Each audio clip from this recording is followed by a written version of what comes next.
Hello again, Mike Bevel.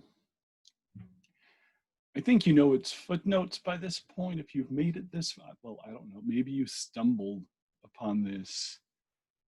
You should, okay, fine. I'm Mike Bevel. This is Footnotes. We're reading Middlemarch. We're not that far into it. We're on page 99, and we are still within how far I was able to read when I tried this on my own. And we are now, we will soon cross into entirely new territory where my reading will probably get worse. One thing I was thinking about, sorry, just a little preamble before we jump into chapter 16. One thing that I was thinking about a lot is the absence of diversity in these novels, and that's a challenge that can be brought against them, and it is an easy to support challenge, and the novels won't stand up to it. So so the next question becomes, is it worth keeping? Because we've got a Marie Kondo, some of the stuff in the canon, and even canon adjacent, like some of that stuff is not really worth our time anymore. Like we're not gonna, it isn't telling us anything new. It may have been the first to tell us, but we heard it from someone else, so we already knew. And oftentimes it's in a more complicated form. People will want to try to tell you it's more beautiful in this language. Like people will try to tell you should read the King James version of the Bible. And if you want to read the Bible completely wrong, then please go ahead, read King James.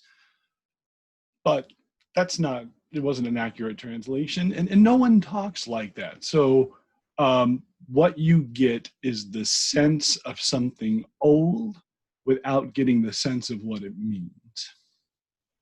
So, but all this back to diversity, because we don't necessarily hear a lot about anyone's servants. We do hear, interestingly enough, about family being treated like servants. Mary Garth is, in a sense, a servant to Featherstone.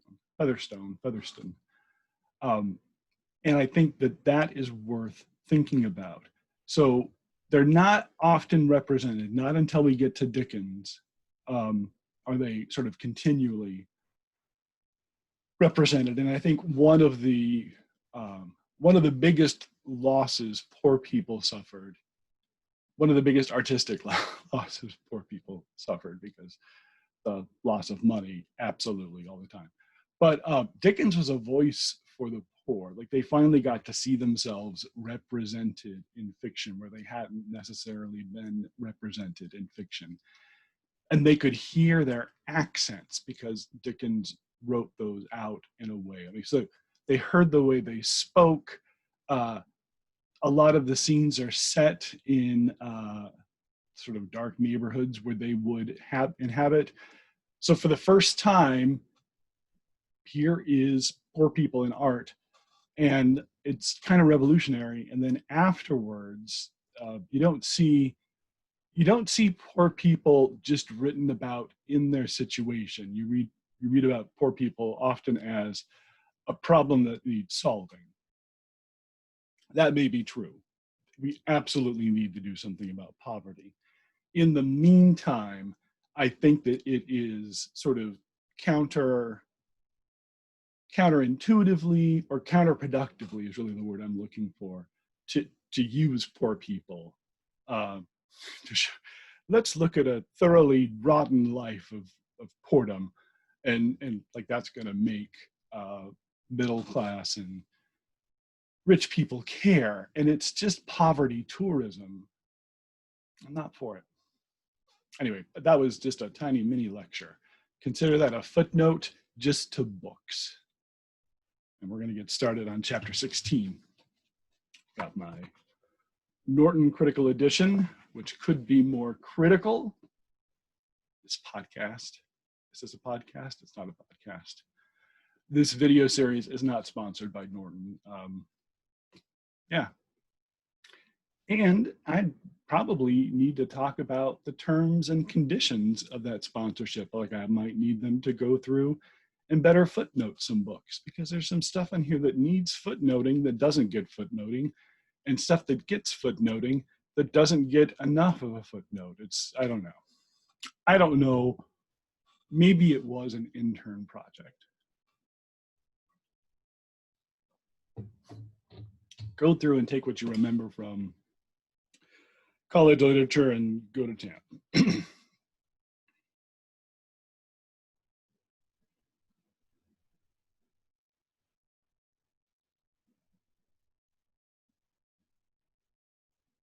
So I didn't mean it. What if it was just a video of me quietly reading Middlemarch to myself? Sorry, so chapter 16 starts with a quotation. All that in woman is adored, in thy fair self. Okay, let's try that again. All that in woman is adored, in thy fair self I find. For the whole sex can but afford the handsome and the kind. By Sir Charles Sedley. Now the footnote there calls it, puts in quotation, not Celia the digester am. Let's learn together. Here's a fun time for both of us. And again, oh yeah, I didn't tell you, this is a long chapter, so we're going to be together another hour and a half. Okay, share my screen. You can, oh, this is how the sausage gets made, guys. I can see all the things, but what are we looking up? We are looking up, again, for those who are new, Terence McNally, Edward Albee.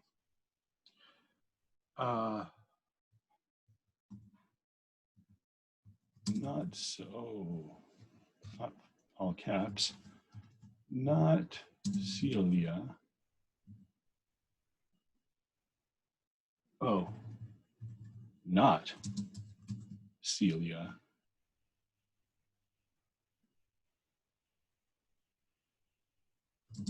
That there we go. Oh, there's a YouTube we can listen to. Oh, is that like no, people do it all the time. I was gonna say, does that cause an Ouroboros if in my YouTube we together watch another YouTube? We won't do that. That seems fine. It's a poem by Sir Charles Sedley. I don't know it. Do I make claims to know a lot about Victorian literature? Boy, howdy, I do. But I don't know everything about it. I don't know all the poets. I sure do like that Gerard Manley Hopkins quite a bit. I find him to be, oh, and it's a translation of Ovid. Do you say Ovid or Ovid? I don't think it matters. He is dead. Stop sharing. Okay, so we learned what that is. Let's just go with the chapter. This is fewer paragraphs, fewer like block long paragraphs, and more conversation than this one. And what is the use of a book, thought Alice, with no pictures or conversations? The question whether Mr. Tyke should be appointed as salaried chaplain to the hospital was an exciting topic to the Middlemarchers, and Lydgate heard it discussed in a way that threw much light on the power exercised in the town by Mr. Bulstrode. The banker was evidently a ruler, but there was an opposition party, and even among his supporters, there were some who allowed it to be seen that their support was a compromise, and who frankly stated their impression that the general scheme of things, and especially the casualties of trade, required you to hold a candle to the devil. Oh, let's read that one more time together, gang. The banker was evidently a ruler, but there was an opposition party, and even among his supporters, there were some who allowed it to be seen that their support was a compromise, and who frankly stated their impression that the general scheme of things, especially the casualty of trades, required you to hold a candle to the devil, sort of the lesser of two evils. You probably got that. It took me a moment. And that's what's fun about reading together. You get to see how dumb I am. Mr. Bulstrode's power was not due simply to his being a country banker who knew the financial secrets of most traders in the town and could touch the spring of their credit. It was fortified by a beneficence that was at once ready and severe, ready to confer obligations and severe in watching the result. He had gathered, as an industrious man always at his post, a chief share in administering the town charities, and his private charities were both minute and abundant. He would take a great deal of pains about apprenticing Tegg, the shoemaker's son, and he would watch over Tegg's church-going. He would defend Mrs. Stripe, the washerwoman, against Stubbs' unjust exaction on the score of her drying ground, and he would himself scrutinize a calumny against Mrs. Stripe. His private minor loans were numerous, but he would inquire strictly into the circumstance both before and after. In this way, a man gathers a domain in his neighbor's hopes. In this way, a man gathers a domain in his neighbor's hope and fear, as well as gratitude. Oh, I like that sentence a lot. In this way, a man gathers a domain in his neighbor's hope and fear, as well as sort of that idea that we talk about of why would you let someone live in your head rent-free? That's like, why are you fighting with this person, and why are you letting them take up so much? And yeah, that sentence.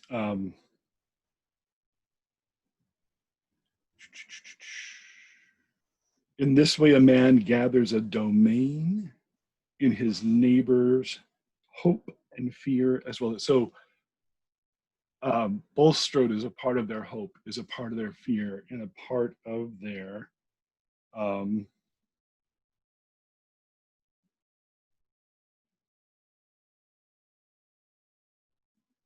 gratitude.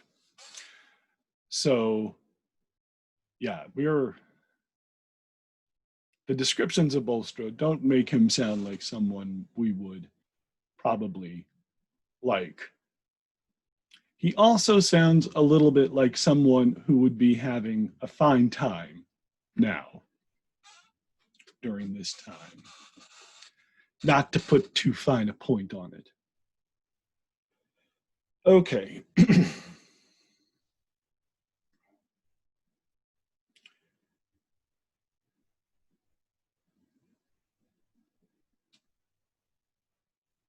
Neighbors' hope and fear, as well as gratitude. And power, when once it has got into that subtle region, propagates itself, spreading out of all proportion to its external means. It was a principle with Mr. Bulstrode to gain as much power as possible, that he might use it for the glory of God. Yeah, a lot of people say that. He went through a great deal of spiritual conflict and inward argument in order to adjust his motives and make clear to himself what God's glory required. But as we have seen, his motives were not always rightly appreciated. There were many crass minds in Middlemarch whose reflective scales could only weigh things in the lump, and they had a strong suspicion that since Mr. Bulstrode could not enjoy life in their fashion, eating and drinking so little as he did, and worriting, it's worriting, not worrying, so it's either a typo or a new way of spelling that.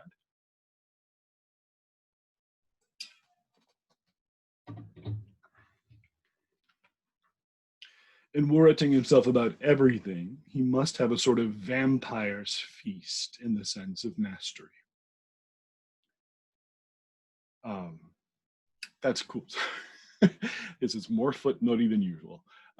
It's just cool to me that you would reference vampires because, Bram Stoker in his Dracula. Wait a minute. That's something interesting to take a moment about. Let's share that screen again. And let's go to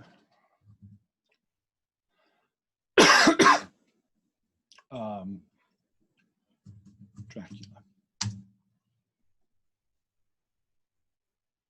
Yeah, Dracula comes late, so it's interesting to see the word vampire.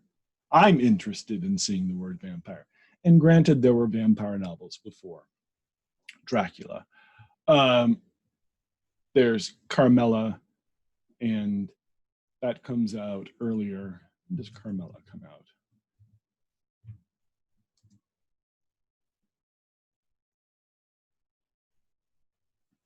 Yeah, by Sheridan Le Fanu. Oh, we should read him sometime together. So this came out in 18. Oh, well, no, that would have come out before. This is 1871, right?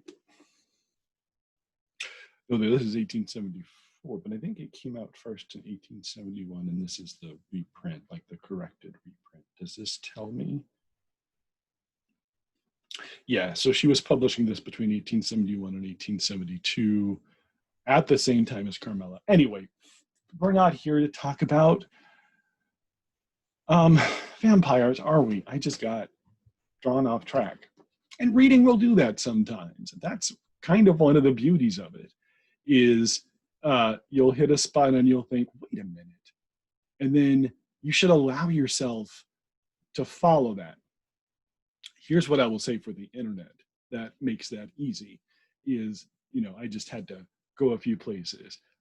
If you had a hypertext text that, each of the footnotes you could click that would take you to, even you could find yourself in a Wikipedia, whatever the Wikipedia hole would be for that site. It's too early in the morning to talk about holes. Okay, I'm just gonna not be. Oh, hi! I just blew my own mind. Of course, she knows vampires because Gazabon is a vampire. We talked about that a lot in the early episodes of this. So we're right back to vampire. The subject of the chaplaincy came up at Mr. Vincey's table when Lydgate was dining there, and the family connection with Mr. Bulstrode did not, he observed, prevent some freedom of remark, even on the part of the host himself, though his reasons against the proposed arrangement turned entirely on his objection to Mr. Tykes's sermons, which were all doctrine, and his preference for Mr. Fairbrother, whose sermons were free from that taint. Mr. Vincey liked well enough the notion of the chaplain's having a salary, supposing it were given to Fairbrother, who was a good a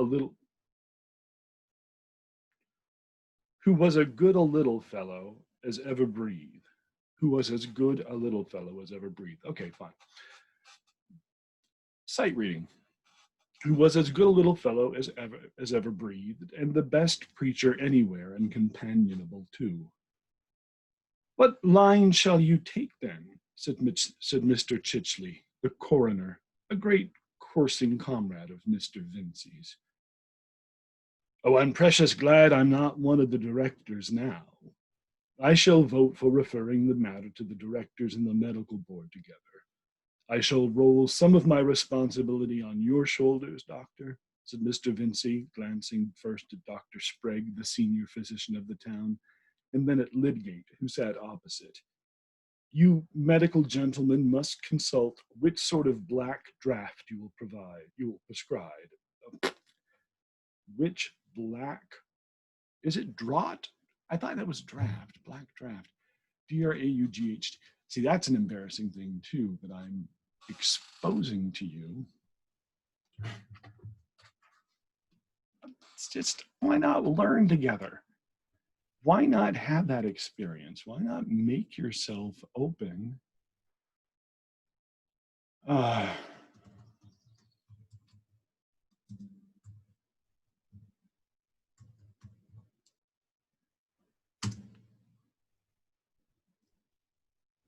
Okay.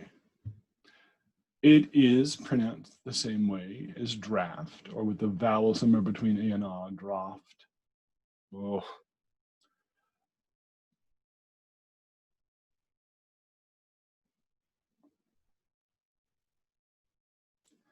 Yeah, this just shows how crazy English is. So draft is a variant spelling of draft and is normally pronounced the same way as draft, or with the vowel somewhere between an an and ah. A pronunciation draught is sometimes heard for draft, perhaps because AUHT is frequently pronounced AWT elsewhere, as in caught and taught. So you might think that would be draught, but some people say, yeah.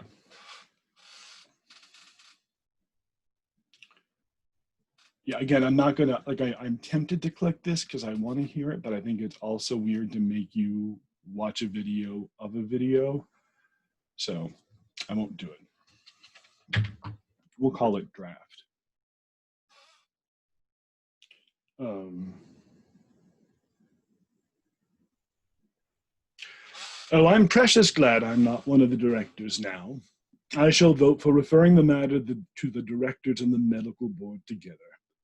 I shall roll some of my responsibility on your shoulders, Doctor, said Mr. Vincey, glancing first at Dr. Sprague, the senior physician of the town, and then at Lydgate, who sat opposite. You medical gentlemen must consult which sort of black draft you will prescribe. Eh, Mr. Lydgate? I know little of either, said Lydgate, but in general appointments are apt to be made too much a question of personal liking. The fittest man for a particular post is not always the best fellow or the most agreeable. Sometimes, if you wanted to get a reform, your only way would be to pension off the good fellows whom everybody is fond of and put them out of the question. Dr. Sprague, who was considered the physician of most weight, thought Dr. Michelin was usually said to have more penetration, divested his large, heavy face of all expression. Oh, I got the word penetration made me very uncomfortable and I lost track. So let's start that paragraph again, just knowing that that word's there. Dr. Sprague, who was considered the physician of most weight, though Dr. Michelin was naturally said to have more penetration. Ugh, I still don't like it. Divested his large, heavy face of all expression and looked at his wine glass while Lydgate was speaking. Whatever was not problematical and suspected about this young man, for example, a certain showiness as to foreign ideas and a disposition to unsettle what had been settled and forgotten by his elders, was positively unwelcome to a physician whose standing had been fixed 30 years before by a treatise on meningitis, of which at least one copy marked own was bound in calf. For my part, I have some fellow feeling with Dr. Sprague. One's self-satisfaction is an untaxed kind of property, which it is very unpleasant to find depreciated. Quick break. Think about that. I have some fellow feeling with Dr. Sprague. Who is the I of that sentence? Is George Eliot telling you that she has that, or does the narrator have that? Are they the same person? These are all questions. Do you have to answer them? Probably not. Is it interesting to think about? Absolutely, I think it is. The thing about a novel is it will let you go as far as you want to.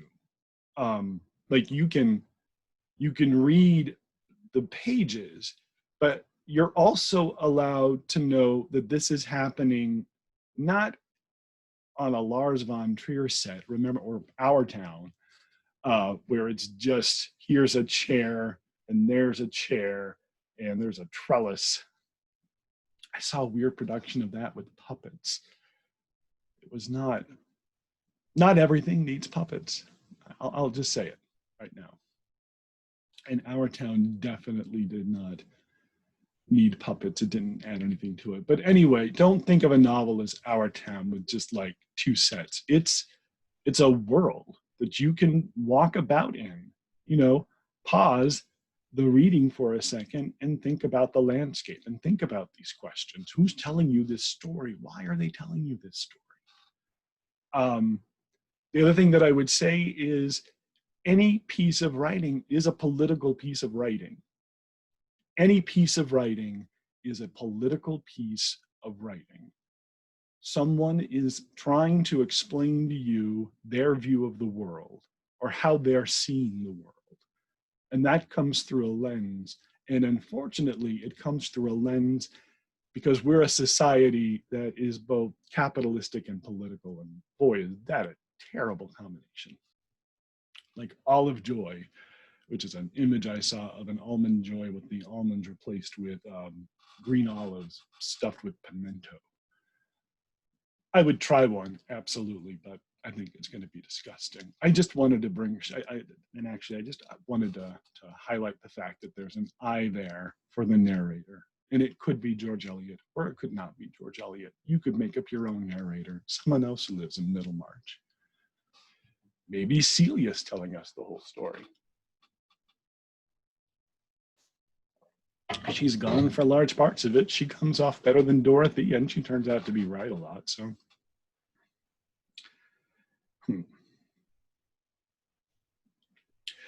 Lydgate's remark, however, did not meet the sense of the company. Mr. Vincey said that if he could have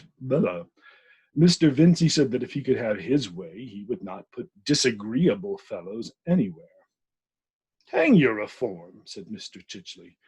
There's no greater humbug in the world. You never hear of reform. Wait, did I say reforms? I'm going to try that again. I'm also, again, not an actor and not a professional reader, and I don't do accents, except I probably sometimes do, and that's just an embarrassment we're going to have to be comfortable with together. Hang your reform, said Mr. Chichley. There's no greater humbug in the world.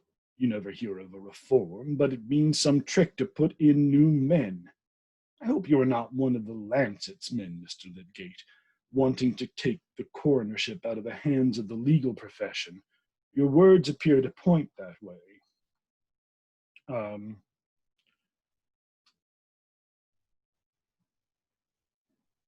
There's a footnote here that is kind of interesting. I will share it with you.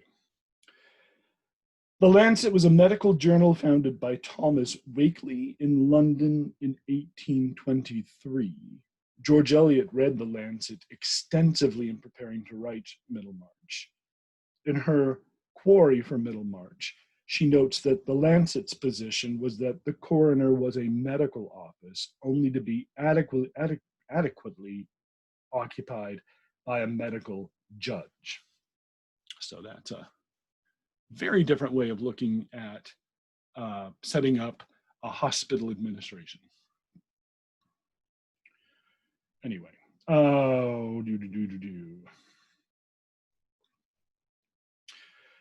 I disapprove of Wakeley, interposed Mr. Sprague, no man more. He is an ill-intentioned fellow who would sacrifice the respectability of the profession, which everybody knows depends on the London colleges for the sake of getting some notoriety for himself. That's sort of like people having to go to New York to be writers. There are men who don't mind about being kicked blue if they can only get talked about. But Wakeley is right sometimes, the doctor added judicially. I could mention one or two points in which Wakeley is in the right. Oh, well, said Mr. Chichley, I blame no man for standing up in favor of his own cloth, but coming to argument, I should like to know how a coroner is to judge of evidence if he has not had a legal training.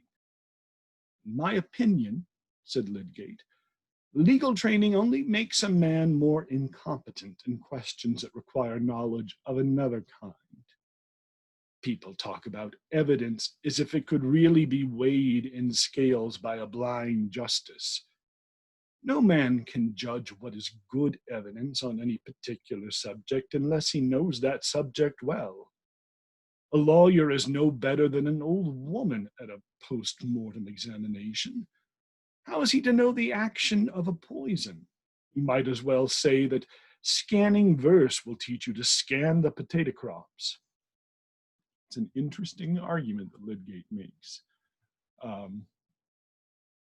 about, think about the judicial system a lot. I think about the jury system a lot. And especially I think about the jury system during this COVID pandemic we're all in. And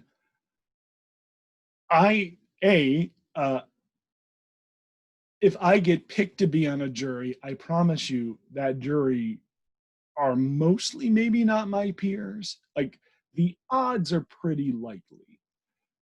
And if I were being tried, I am sure that I am not being tried by a jury of my peers. So many people don't want to wear a mask, and that is bonkers to me. So,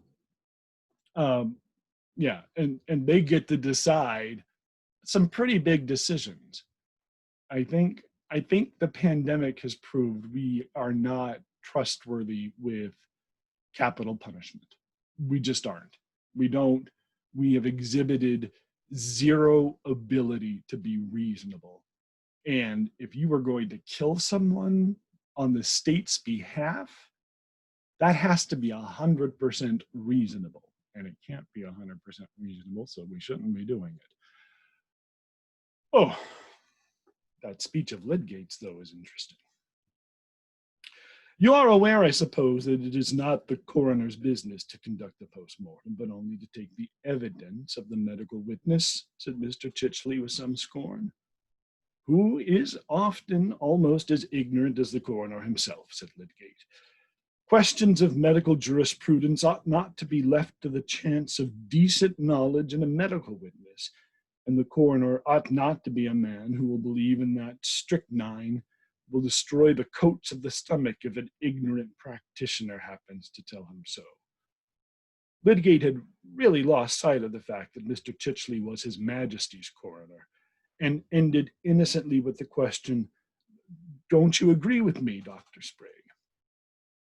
To a certain extent, with regard to populous districts and in the metropolitan, in a certain extent with regard to populous districts and the metropolis, said the doctor. But I hope it will be wow. Sometimes you just, this has probably happened to you. Like, you start to fall and you think, I got this, I can stop myself from falling. And the entire time that you think you're stopping yourself from falling, you're just falling spectacularly. That's me in this sentence. Let's try it again. To a certain extent, with regard to the populous districts and in the metropolis, said the doctor. But I hope it will be long before this part of the country loses the services of my friend Chichley, even though it might get the best man in our profession to succeed him. I am sure Vincey will agree with me. Yes, give me a coroner who is a good coursing man, said Mr. Vincey jovially. And in my opinion, you're safest with a lawyer. Nobody can know everything. Most things are visitation of God. And as to poisoning, why, what you want to know is the law. Come, shall we join the ladies? Lydgate's private opinion was that Mr. Chichley might be the very coroner without bias as to the coats of the stomach, but he had not meant to be personal. This was one of the difficulties of moving in good Middlemarch society. It was dangerous to insist on knowledge as a qualification for any salaried office.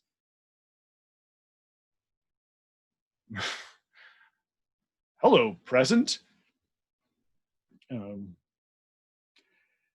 Fred Vincey had called Lydgate a prig, and now Mr. Chichley was inclined to call him prick-eared, especially when in the drawing room he seemed to be making himself eminently agreeable to Rosamond, whom he had easily monopolized in a tete-a-tete, since Mrs. Vincey herself sat at the tea table.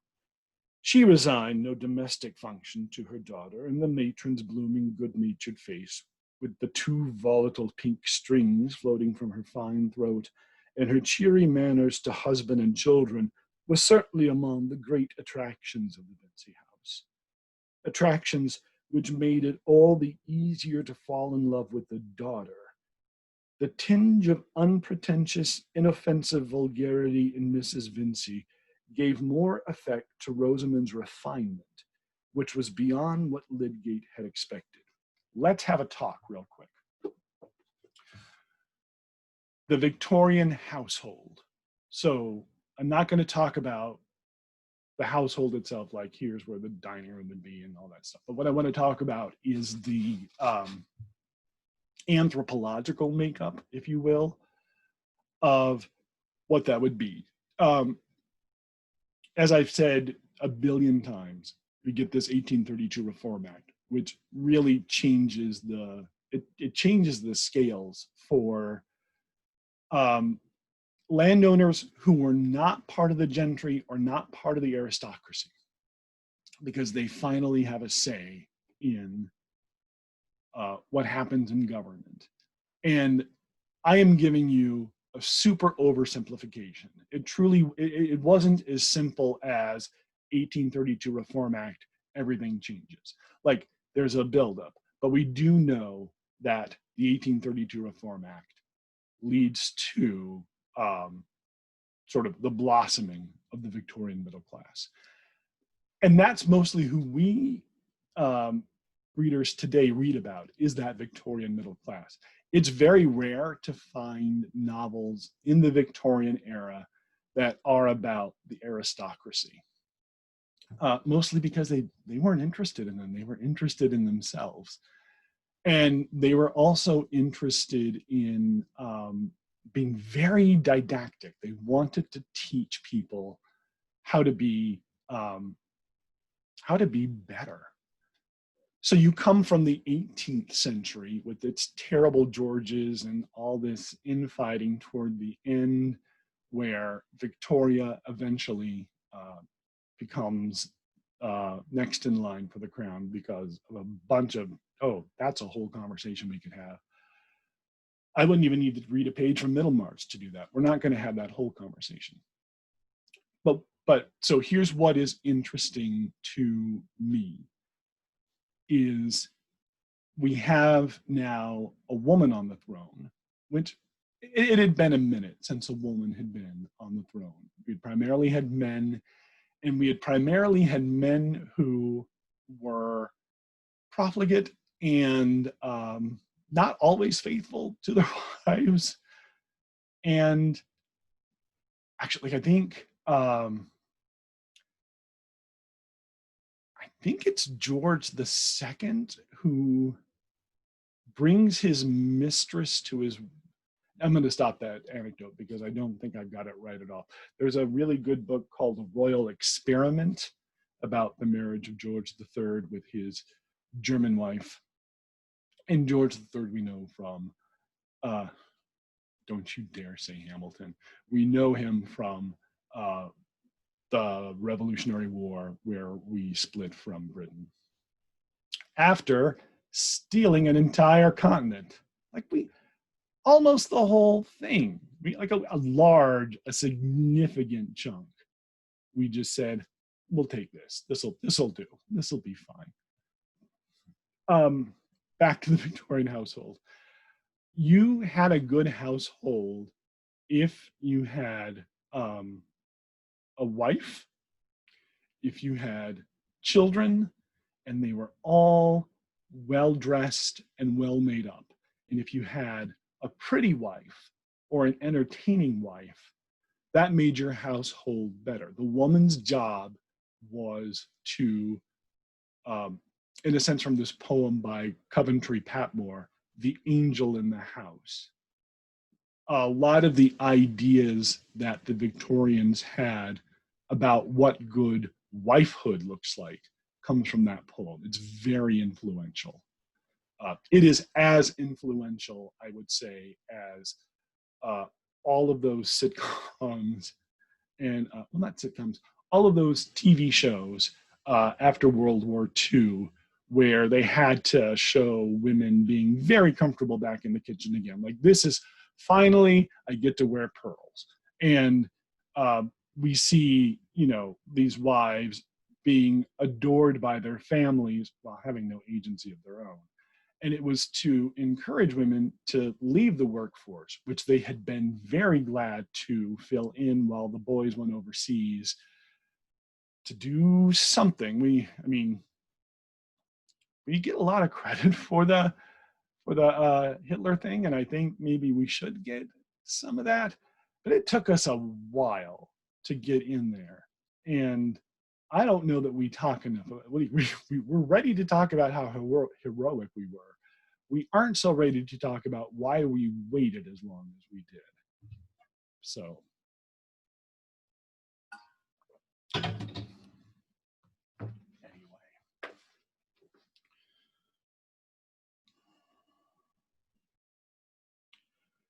Where did we leave off?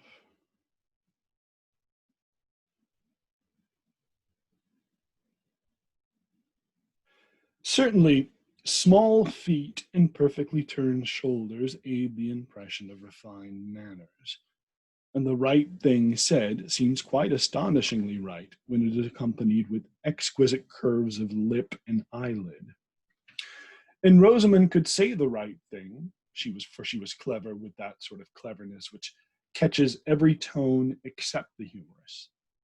Happily, she never attempted to joke, and this perhaps was the most decisive mark of her cleverness. Yeah, that's an interesting insight into Rosamond. I find that I have a difficult time connecting to people who don't have a sense of humor, or who don't, but I don't need them. I don't need them necessarily to be funny themselves, but I want them to be able to appreciate things that are funny. And I don't like, what I really don't like are people who need to hog all the attention. And like, if you're in a group of friends and you're all sort of yapping and sharing stories and stuff, like each person gets a chance to do that, and then like a joke gets started, and then like we all get to build on it. Like that's when funny is best, is when everybody's getting a chance to do it and not one person holding over it all. She and Lydgate readily got into conversation. He regretted that he had not heard her sing the other day at Stone Court, the only pleasure he allowed himself during the latter part of his stay in Paris was to go and hear music.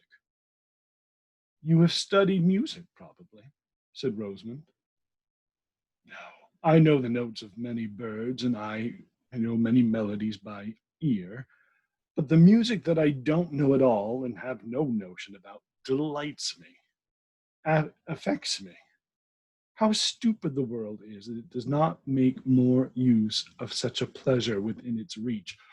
God, yeah, this is going to be. So I'm reading this out loud to you, and then I'm reading other things. And one of the other things I'm reading is a novel. Yeah, that would be really interesting to talk about with you guys.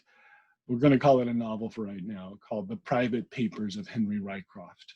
And he just talks about how he has this experience where he is outside enjoying nature, like really looking at trees and really looking at flowers. And then he, by going deeper into the forest and looking in places where one wouldn't expect to, he finds a rare flower, and he says it is as if he had discovered sort of the presence of the holy.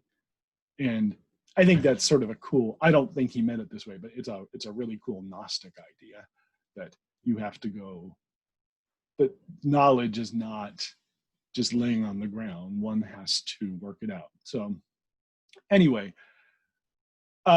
he talks about the fact that he has this opportunity to do this because he is financially set. A friend had died and left him a £300 annual legacy. And it's just him by himself. And he gets to live his life doing all the things that he didn't get to do. And so there's this struggle in his mind between the sacrifices, like how much of his life was devoted to someone else, not in a romantic way, but just like in a, I have to work for money. And yeah, he just sees that there's no way without money to sort of experience the world. And some people will jump up and say, you can always go for a, you can hike or whatever. No, there's anxieties about money and where it comes from and how you have to get it and how much you work, which might make you too tired for going out and exploring nature.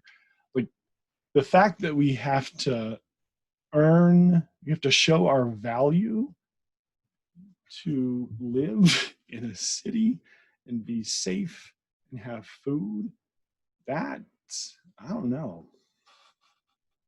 But who would do the jobs if we didn't pay them? Somebody would do the jobs, and some of you wouldn't, and we'd call you all assholes, and you'd still get to eat. That's the thing. Okay, let's get back to the book. I could have called this Back to the Book instead of Footnotes, because none of these are necessarily really good. Like this one, oof.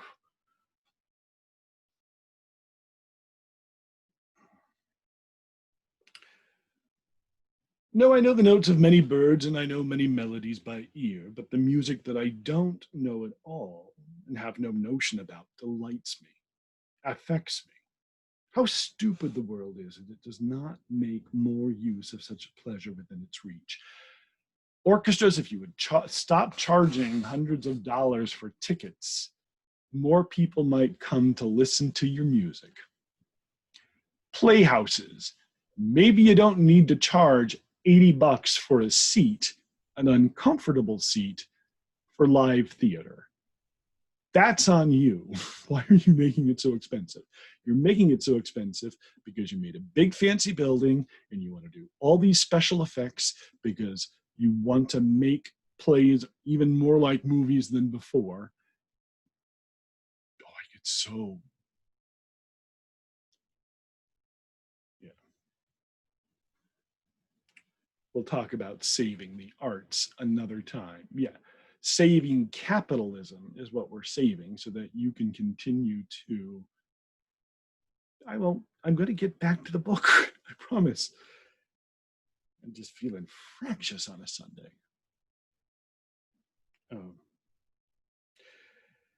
Yes, and you will find Middlemarch very tuneless. There are hardly any good musicians. I only know 2 gentlemen who sing it all well. I suppose it is the fashion to sing comic songs in a rhythmic way, leaving you to fancy the tune, very much as if it were tapped on a drum. Ah, you have heard Mr. Boyer, said Rosamond with one of her rare smiles, but we are speaking very ill of our neighbors. Lydgate was almost forgetting that he must carry on the conversation and thinking how lovely this creature was, her garment seeming to be made out of the faintest blue sky, herself so immaculately blonde as if the petals of some gigantic flower had just opened and disclosed her, and yet with this infantine blondness showing so much ready, self-possessed grace. Since he had had the memory of Lore, oh yeah, remember Lore, or whatever, the lady who killed her husband on stage. Lydgate had lost all taste for large-eyed silence. The divine cow no longer attracted him, and Rosamond was her very opposite, but he recalled himself. You will let me hear some music tonight, I hope. I will let you hear my attempts, if you like, said Rosamond.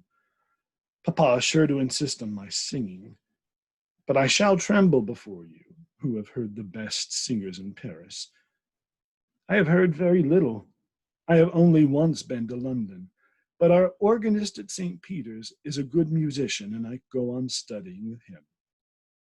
Tell me what you saw in London. Very little. A more naive girl would have said, oh, everything. But Rosamond knew better. A few of the ordinary sights, such as raw country girls, are always taken to. Yeah, we went to the Hard Rock Cafe in Times Square. Do you call yourself a raw country girl? Said Lydgate, looking at her with an involuntary emphasis of admiration which made Rosamond blush with pleasure. But she remained simply serious, turned her long neck a little, and put up her hand to touch her wondrous hair plaits, an habitual gesture with her as pretty as any movements of a kitten's paw. Not that Rosamond was in the least like a kitten. She was a sylph, caught young and educated at Mrs. Lemon's. Sylph is a kind of fay. I assure you my mind is raw, she said immediately. I pass at Middlemarch. I am not afraid of talking to our old neighbors, but I am really afraid of you. An accomplished woman almost always knows more than we men, though her knowledge is of a different sort. I am sure you could teach me 1,000 things, as an exquisite bird could teach a bear if there were any common language between them. Happily, there is a common language between women and men, and so the bears can get taught. Ah, there's Fred, beginning to strum. I must go and hinder him from jarring all your nerves, said Rosamond, moving to the other side of the room where Fred, having opened the piano at his father's desire, that Rosamond might give them some music, was parenthetically performing Cherry Ripe with one hand. Able men who have passed their examinations will do these things sometimes, not less than plucked Fred. Plucked in that sentence refers to Fred being kicked out of school. So remember, Fred can't finish anything. But he's adorable. Fred, pray defer your practicing till tomorrow. You will make Mr. Lydgate ill, said Rosamond. He has an ear. Fred laughed and went on with his tune to the end. Rosamond turned to Lydgate, smiling gently, and said, You perceive the bears will not always be taught. Now then, Rosie, said Fred, springing from the stool and twisting it upward for her with a hearty expectation of enjoyment. Some good rousing tunes first. Rosamond played admirably. Her master at Mrs. Lemon's school, close to a county town with a memorable history that had its relics in church and castle, was one of those excellent musicians here and there to be found in our provinces, worthy to compare with many a note Kapellmeister in a country which offers more plentiful conditions of musical celebrity. I don't think I read that correctly. Rosamond played admirably. Her master at Mrs. Lemon's school, close to a county town with a memorable history that had its relics in church and castle, was one of those excellent musicians here and there to be found in our provinces, worthy to compare with many a note Kapellmeister. Is it Kapellmeister? Kapellmeister? In a country which offers more plentiful conditions of musical celebrity. Rosamond, with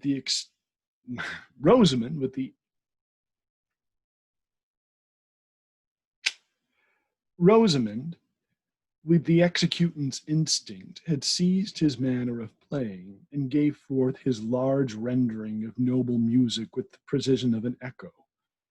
It was almost startling, heard for the first time.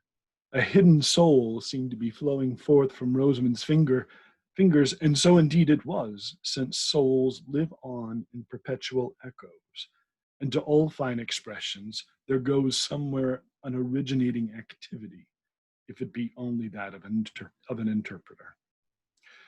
Lydgate was taken possession of and began to believe in her as something exceptional. After all, he thought, one need not be surprised to find the rare conjunctions of nature under circumstances apparently unfavorable, come where they may, they always depend on conditions that are not obvious. He sat looking at her and did not rise to pay her any compliments, leaving that to others, now that his admiration was deepened.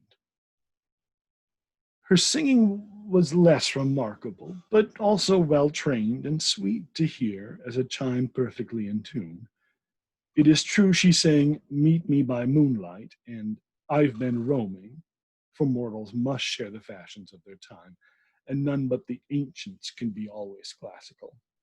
But Rosamond could also sing "Black-Eyed Susan" with effect, or Haydn's canzonet, or "Voi che sapete," or "Batti Batti." These are from Marriage of Figaro and Don Giovanni, respectively. She only wanted to know what her audience liked. Her father looked round at the company, delighting in their admiration. Her mother sat like a Niobe before her troubles. Niobe was the proud mother of 6 sons and 6 daughters who boasted herself superior to Leto. You never want to do that. The mother of Apollo and Artemis, whereupon Apollo and Artemis slew her children and caused Niobe herself to change into a stone. Yeah, the thing you never do is say you are better than one of the gods, because they don't like it. Her father looked round at the company, delighting in their admiration. Her mother sat like a Niobe before her troubles, with her youngest little girl on her lap, softly beating the child's hand up and down in time to the music. Well, why would she compare her to Niobe, whose children are all slaughtered? That's an interesting allusion to make, or an interesting symbol to apply to. Like, is Mrs. Vincey about to lose everything? Are we being told something? And these are legit. I'm not asking rhetorical questions because I know the answers. I don't know the answers. I'm now just really wondering about that particular image. And Fred, notwithstanding his general skepticism about Rosie, listened to her music with perfect allegiance, wishing he could do the same thing on his flute. It was the pleasanter family party that Lydgate had seen. It was the pleasantest family party Lydgate had seen since he came to Middlemarch. The Vinceys had the readiness to enjoy, the rejection of all anxiety, and the belief in life as a merry lot, which made a house exceptional in most county towns. Oh boy, Mike. Take 2. The Vinceys had the readiness to enjoy, the rejection of all anxiety, and the belief in life as a merry lot, which made a house exceptional in most county towns at that time, when evangelicalism had cast a certain suspicion as of plague infection over the few amusements which survived in the provinces. At the Vinceys,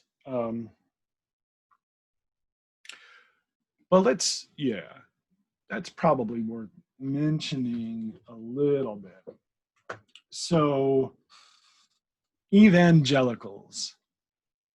I think we talked an episode or 2 ago about how going into any sort of Anglican ministry was more like getting a government job than it was considered to be a spiritual calling from God. And wealthy families, the first son would be groomed for whatever it was that the family was making money at. And the second son was often trained for the clergy. And this goes back a while. Like, if we look at Henry VIII, he was trained to be, he would have probably been archbishop had his brother Arthur not died and made him king. I have no idea what he would have been like as an archbishop, but at least 2 women would still be, no, 3, because poor Jane Seymour dying in childbirth, which she wouldn't have gone through. Well, she might have died in somebody else's childbirth, so we won't count that one. We do literally know that Henry beheaded Anne and Catherine Howard. Catherine Howard, yes. Anyway, where was I going with this? Evangelicals. So there starts to be this swell in the early part of the century, and that's going to sort of crest through. And England goes through some interesting religious twists. Like Catholics, for instance, were not allowed to have any political power at all until that gets changed. But people were still. England sort of thought, you know what? Fine, be Catholic, but you can't run the country because we still don't trust that your loyalties don't fall to the Pope in Rome. Evangelicals spring up because they think the Anglican Church is not church enough. Like they really, they're more like the evangelicals that we have here, in the sense that they feel like God's word needs to be spoken outside, spoken to people, preached. And it is one of the dissenting religions in England. So again, Anglicanism is the national religion of England at that time. And then you have the dissenters. You've got some evangelicals, you've got some Methodists. In America, the transcendentalists, religion is going through some stuff at this time, trying to figure out what path. What's unfortunate is that religion, this religious development, holds on to Christianity. Oh, fuck it, we're just going to do it. So you have Judaism, which is a monotheistic religion with a god named, we don't know. It's represented as YHWH. A lot of people make the assumption that it's Yahweh. It could be, but it could also not be. We don't know. They didn't write the way we did, so we've just made a guess. We've made our best guess that it was Yahweh. And you have the Jewish Bible, which Christians call the Old Testament. It's very, very anti-Semitic, because it suggests that we're done with this. Here's the new and improved. So the thing about the New Testament is it doesn't exist in the way that we understand it for a while, until a bunch of men get together in a room and decide which of the narratives get to go into the Christian Bible. But the Christian Bible is entirely reliant on the Jewish Bible, because they want to say that the person that they're following as the Messiah, Jesus Christ, is the fulfillment of all of these Jewish Bible, Tanakh prophecy. And so that gets attached often. So, and not talked about. So Christians just think the whole thing is a single document, and it's not a single document. Even the Hebrew Bible is a collection of different writings. It's almost, you might almost call it a library rather than a whole thing. And then almost immediately when Christianity starts, it's just immediately, it's almost like an explosion. There's this idea that the farther back in time you go, the closer you're going to get to the original and pure form of Christianity. Oh, fuck yeah, Taizan. Because that's what Casaubon thinks. He thinks he can synthesize all the mythologies of the world into what must have been the very first system of belief. You're not going to do it. Christianity splits immediately with different people thinking different things. And so that just keeps going. And we don't see, in the Americas, what I find interesting is Mormonism is similar to Christianity in that it decides it has even more to say about Jesus, and it has more to say about how we are to worship God. And it relies on the authority of the Bible, which in this case is the New and Old Testament, or the Jewish and Christian Bibles, for its set of sacred documents to lean against. And so we keep building on to Christianity, and we haven't really started any really cool brand new religions. If you know of any really cool brand new religions, please tell me. I'd be excited. My husband would actually be more excited because he's fascinated by people who believe in cults. Boy, did we spend some time together there not reading this book. Where are we?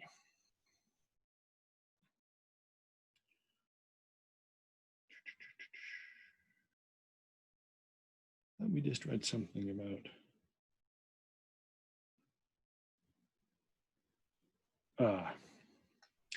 the Vinceys had the readiness to enjoy, the rejection of all anxiety, and the belief in life as a merry lot, which made a house exceptional in most county towns at that time, when evangelicalism had cast a certain suspicion as of plague infection over the few amusements which survived in the provinces. Yeah, the evangelicals were very worried about people not treating the Sabbath well in the provinces.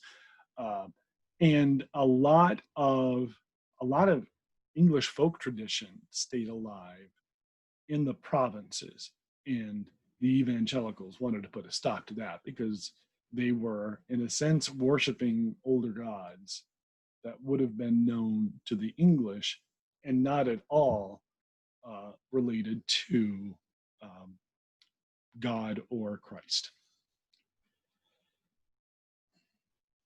At the Vinceys, there was always whist, and the card table stood ready now, making some of the company secretly impatient of the music. Before it ceased, Mr. Fairbrother came in, a handsome, broad-chested, but otherwise small man, about 40, whose black was very threadbare. The brilliancy was all in his quick gray eyes. He came like a pleasant change in the light, arresting a little Louisa with fatherly nonsense as he was being led out of the room by Miss Morgan, greeting everybody with some special word and seeming to condense more talk into 10 minutes than had been held all through the evening. He claimed from Lydgate the fulfillment of a promise to come and see him. I can't let you off, you know, because I have some beetles to show you.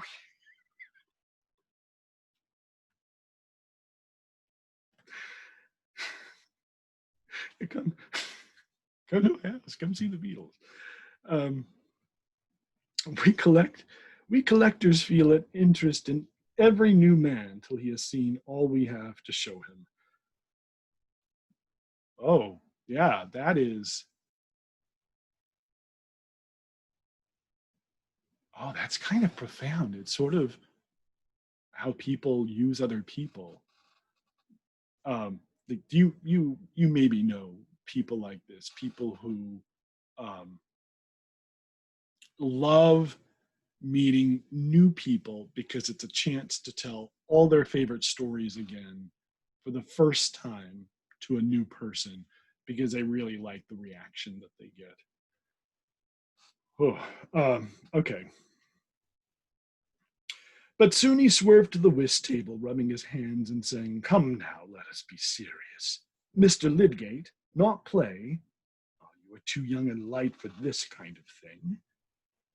Lydgate said to himself that the clergyman whose abilities were so painful to Mr. Bulstrode appeared to have found an agreeable resort in this certainly not erudite household.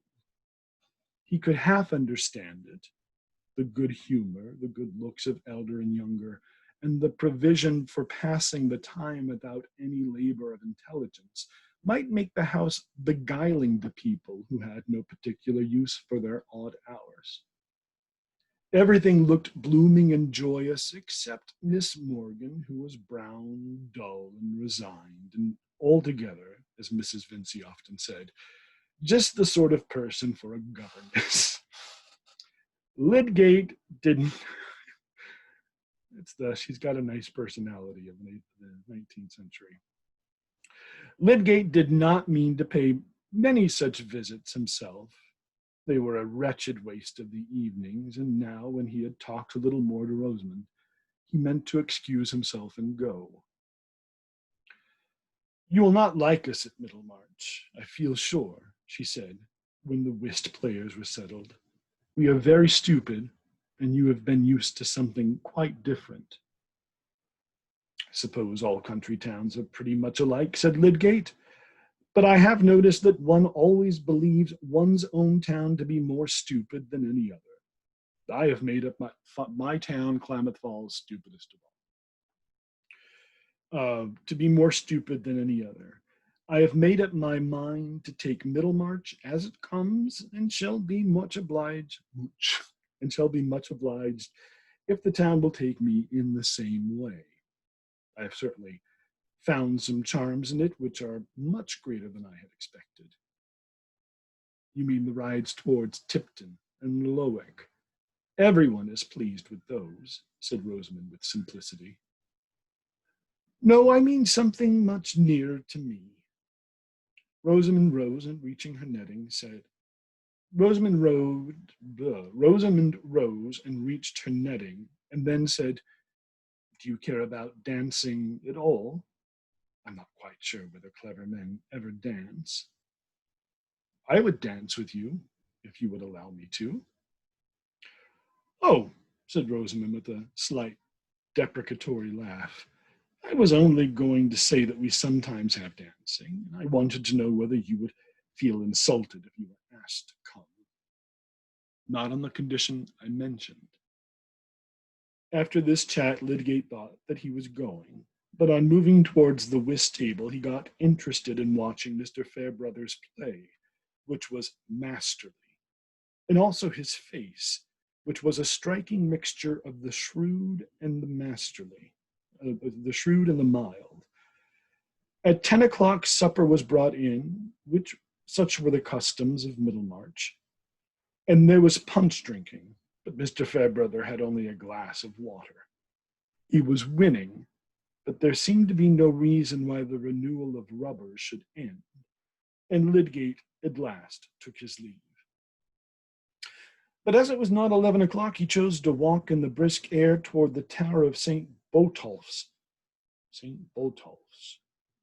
Don't know who that saint is. Norton decided we didn't need to know either. Mr. Fairbrother's church, which stood out dark, square, and massive against the starlight.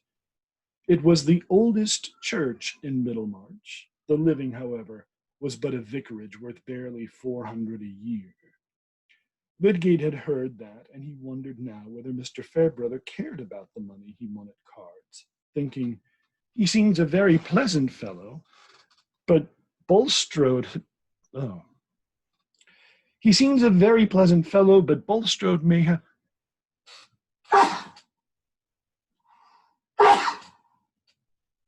I knew it was coming, and I couldn't stop it, and I was going to mute it, and I couldn't. I'm a human. I do human things like sneeze. "He seems a very pleasant fellow, but Bulstrode may have his good reasons." Many things would be easier to Lydgate if it should turn out that Mr. Bulstrode was generally justifiable. What is his religious doctrine to me, if he carries some good notions along with it? One must use such brains as are to be found. These were actually Lydgate's first meditations as he walked away from Mr. Vincey's, and on this ground I fear that many ladies will consider him hardly worthy of their attention. He thought of Rosamond and her music only in the second place, and though when her turn came, he dwelt on the image of her for the rest of his walk, he felt no agitation and no sense that any new current had set into it, and no sense that any new current had set into his life. He could not marry yet. He wished not to marry for several years, and therefore he was not ready to entertain the notion of being in love with a girl whom he happened to admire. He did admire Rosamond exceedingly, but that madness which had once beset him about Laure was not, he thought, likely to recur in relation to any other woman.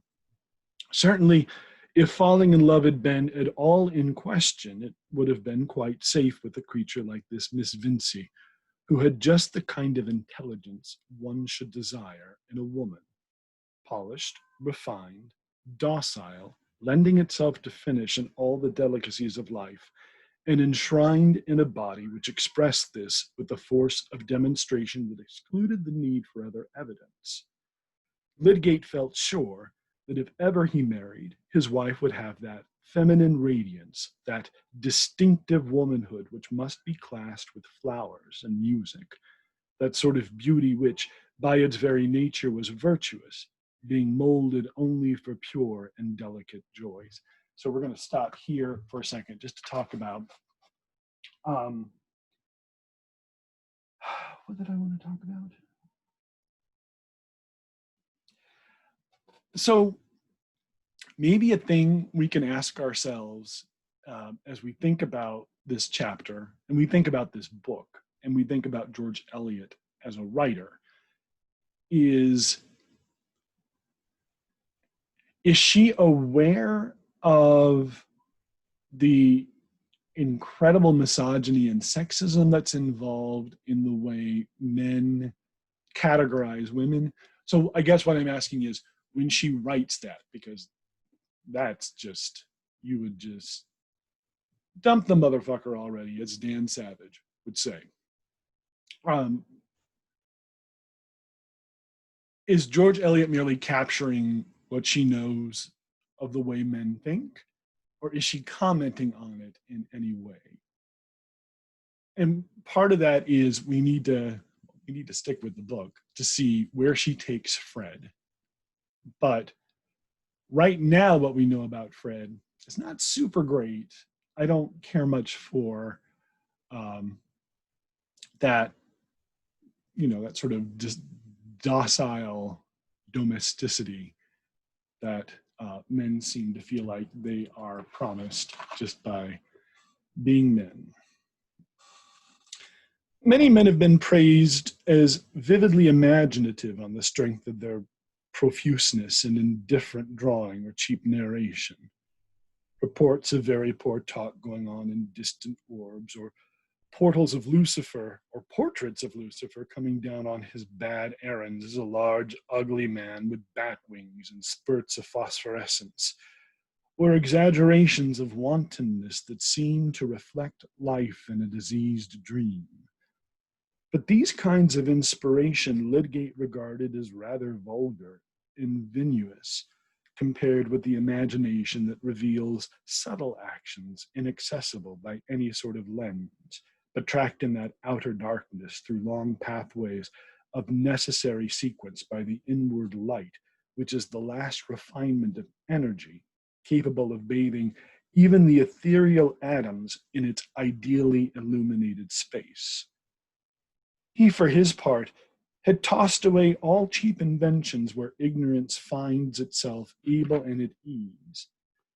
He was enamored of that arduous invention, which is the very eye of research, provisionally framing its object and correcting it to more and more exactness of relation. He wanted to pierce the obscurity of those minute processes which prepare human misery and joy, those invisible thoroughfares which are the first lurking places of anguish, mania, and crime, that delicate poise and transition which determine the growth of happy or unhappy consciousness. As he threw down his book, stretched his legs toward the embers in the grate, and clasped his hands at the back of his head, in that agreeable afterglow of excitement when thought lapses from examination of a specific object into a suffusive sense of its connections with all the rest of our existence, seems, as it were, to throw itself on its back after vigorous swimming and float with the repose of unexhausted strength. Lydgate felt a triumphant delight in his studies, and sometimes and something like pity for those less lucky men who were not of his profession. If I had not taken that turn when I was a lad, that turn being falling for a woman who murdered her husband on stage, such a weird detail. Like, it comes out almost of a sensation novel, and she just drops it in there. I don't think, like, oh, do you think that lady will show up again?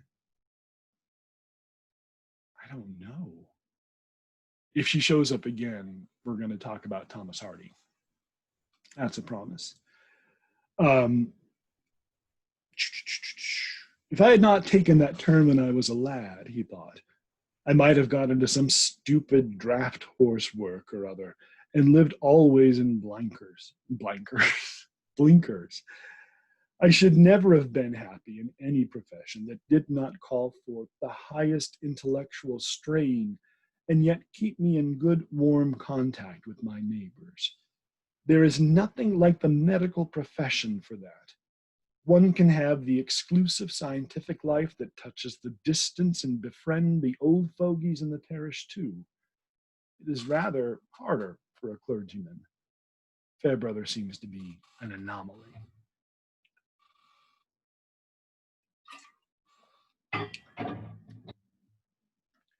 This last thought brought back the Vinceys and all the pictures of the evening. They floated in his mind agreeably enough, and as he took up his bed candle, his lips were curled with that incipient smile which is apt to accompany agreeable recollections. He was an ardent fellow, but at present his ardor was absent. He was an ardent fellow, but at present his ardor was absorbed in love of his work and in the ambition of making his life recognized as a factor in the better life of mankind. Like other heroes of science who had nothing but an obscure country practice to begin with. We're going to stop again. I want to talk a little bit about age differences in Victorian novels and in a lot of Victorian marriages. You see a lot of young women marrying sort of much older men. It's rare that a peer would marry, when I say peer, I mean like on the social level, not like a peer of the realm. Age peers don't marry as often. And one of the reasons for this is because of the cost of marriage. Marriage costs a lot of money in the 19th century. It costs a lot of money today too, but boy, do heterosexuals have a lot of creative ways on television to force people into marriage. I heard about 90 Day Fiancé and I lost my mind. So you would often, men like Lydgate truly would be career focused. They want to get themselves into a stable position so that they have an income that would support a wife and a housekeeper and the other things that go with it. And it would be difficult to sort of accumulate that amount of capital if you married and tried to be a professional. So older men who have established themselves become better matches for these girls. Better matches in a lot of ways, because those guys are going to die soon, and then you just have a comfortable widowhood. And maybe you have a relationship with your stable hand. Queen Victoria totally had a relationship with John Brown. She was buried with his ring on her finger. Little scandal for you from the 19th century Victorian era. This last thought brought back the Vinceys and all the pictures of the evening. They floated in his mind agreeably enough, and as he took up his bed candle, his lips were curled with that incipient smile which is apt to accompany agreeable recollections. He was an ardent fellow, but at present his ardor was absorbed in love of his work and in the ambition of making his life recognized as a factor in the better life of mankind, like other heroes of science who had nothing but an obscure country practice to begin with. Poor Lydgate, or shall I say poor Rosamond, each lived in a world of which the other knew nothing. Yeah, like Rosamond just needs a husband. She needs to get out of her parents' house because the longer she's there, the more she's looked on as a drain on resources. It had not occurred to Lydgate that he had been a subject of eager meditation to Rosamond, who had neither any reason for throwing her marriage into distant perspective, nor any pathological studies to divert her mind from that ruminating habit, that inward repetition of looks, words, and phrases, which makes a large part in the lives of most girls. He had not meant to look at her or speak to her with more than the inevitable amount of admiration and compliment which a man must give to a beautiful girl. Indeed, it seemed to him that his enjoyment of her music had remained almost silent, for he feared falling into the rudeness of telling her his great surprise at her possession of such accomplishment. But Rosamond had registered every look and word and estimated them as the opening incidents of a preconceived romance, incidents which gather value from the foreseen development and climax. In Rosamond's romance, it was not necessary to imagine much about the inward life of the hero or of his serious business in the world. Of course, he had a profession and was clever as well as sufficiently handsome, but the piquant fact about Lydgate was his good birth, which distinguished him from all Middlemarch admirers, and presented marriage as a prospect of rising in rank and getting a little nearer to that celestial condition on earth in which she would have nothing to do with vulgar people and perhaps at last associate with relatives quite equal to the county people who looked down on the Middlemarchers. It was part of Rosamond's cleverness to discern very subtly the faintest aroma of rank. And once, when she had seen the Miss Brookses accompanying their uncle at the country assizes and seated among the aristocracy, she had envied them notwithstanding their plain dress. If you think it incredible that to imagine Lydgate as a man of family could cause thrills of satisfaction which had anything to do with the sense that she was in love with him, I will ask you to use your power of comparison a little more effectively and consider whether red cloth and epaulets have never had an influence of that sort. Our passions do not live apart in locked chambers, but dressed in their small wardrobe of notions, bring their provisions to a common table and mess together, feeding out of the common store according to their appetite. Rosamond, in fact, was entirely occupied not exactly with Tertius Lydgate, as he was in himself, but with his relation to her. And it was excusable in a girl who was accustomed to hear that all young men might, could, would be, or actually were in love with her, to believe at once that Lydgate could be no exception. His looks and words meant more to her than other men's, because she cared more for them. She thought of them diligently and diligently attended to that perfection of appearance, behavior, sentiments, and all other elegancies, which would find in Lydgate a more adequate admirer than she had yet been conscious of. For Rosamond, though she would never do anything that was disagreeable to her, was industrious, and now more than ever she was active in sketching her landscapes and market carts and portraits of friends, in practicing her music, and in being from morning till night her own standard of a perfect lady, having always an audience in her own consciousness, with sometimes the not unwelcome addition of a more variable external audience in the numerous visitors of the house. She found time also to read the best novels and even the second best, and she knew much poetry by heart. Her favorite poem was La La Roche, um, which Norton footnotes as an extremely popular but second-rate poem by Thomas More. So it's like if someone came to you and said Dan Brown was her favorite novelist. The best girl in the world. He will be a happy fellow who gets her, was the sentiment of the elderly gentleman who visited the Vinceys. And the rejected young men thought of trying again, as is the fashion in country towns where the horizon is not thick with coming rivals. But Mrs. Plymdale thought that Rosamond had been educated to a ridiculous pitch. For what was the use of accomplishments which would be all laid aside as soon as she was married? While her aunt Bulstrode, who had a sisterly faithfulness towards her brother's family, had two sincere wishes for Rosamond: that she might show a more serious turn of mind, and that she might meet with a husband whose wealth corresponded to her habits. And that's the end of chapter 16. We are officially in the hundreds. The next chapter, 17, it's a standard length. Thank you for, today was a lot for you. How are you doing? Yeah, I know. Thank you still for watching. Thank you for being a part of this great experiment.